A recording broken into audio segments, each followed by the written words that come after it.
ব্যক্তিগত ও প্রাতিষ্ঠানিক কর এবং ভ্যাট আদায়ের ক্ষমতা পৌরসভা ও সিটি কর্পোরেশন সহ স্থানীয় সরকারের হাতে দেওয়ার সুপারিশ করেছে সংস্কার কমিশন। এই সিদ্ধান্ত নেওয়া হলে নতুন করদাতা বৃদ্ধির পাশাপাশি জবাবদিহিতা বাড়বে বলে মনে করেন এনবিআর এর সাবেক চেয়ারম্যান ডক্টর মোহাম্মদ আব্দুল মজিদ। তবে ভিন্ন মত পোষণ করে স্থানীয় সরকার বিশেষজ্ঞরা বলছেন, সক্ষমতা যাচাই না করে বাড়তি কর বা ভ্যাট আদায়ের দায়িত্ব স্থানীয় সরকারের হাতে দিলে রাজস্ব আয় বৃদ্ধির বিলাসী স্বপ্ন ভঙ্গ হবে। জিয়াউল হক সবুজের রিপোর্ট।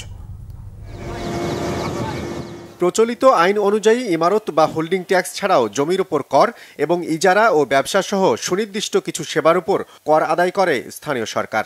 সিটি কর্পোরেশন, পৌরসভা ও ইউনিয়ন পরিষদে এসব কর আদায় করা হলেও কাঙ্ক্ষিত কর আদায়ে দক্ষ জনবল নেই। এসব জেনেও পৌরসভা ও সিটি পর্যায়ে কর, ভ্যাট এবং কর্পোরেট কর আদায়ের সক্ষমতা স্থানীয় সরকারে ন্যস্ত করার সুপারিশ করেছে অন্তর্বর্তী সরকার গঠিত সংস্কার কমিশন। এনবিআর এর সাবেক এই চেয়ারম্যানও মনে করেন, সিটি কর্পোরেশন, পৌরসভা ও ইউনিয়নগুলোকে আয়কর ও ভ্যাট আহরণের ক্ষমতা দিলে রাজস্ব বাড়বে।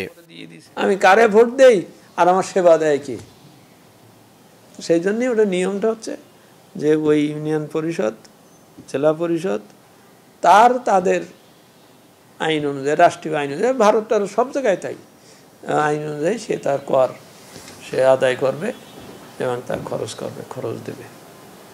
আমার মনে হয় স্থানীয় সরকার বিষয়ক যে তারা মনে হয় এই জিনিসটাকে স্পষ্ট করতে চাইছে এবং এটাই দরকার। এটা না হলে কোনোদিন এটা স্বচ্ছতা হবে না, জবাবদিহিমূলক হবে না। ইউনিয়ন পরিষদকে বা জেলা পরিষদকে পরিষ্কার বলে দিতে হবে, তুমি নিজে পরিষদ, তুমি যা উন্নয়ন করবে, যা কাজ করবে, ভোটারের সাথে তোমার কথাবার্তা হবে, তুমি ভোটারের কাছ থেকে কর নিবা, নিয়ে তার কাজ করবা। তুমি কেন্দ্রের থেকে তুমি কোনো পয়সা পাবা না।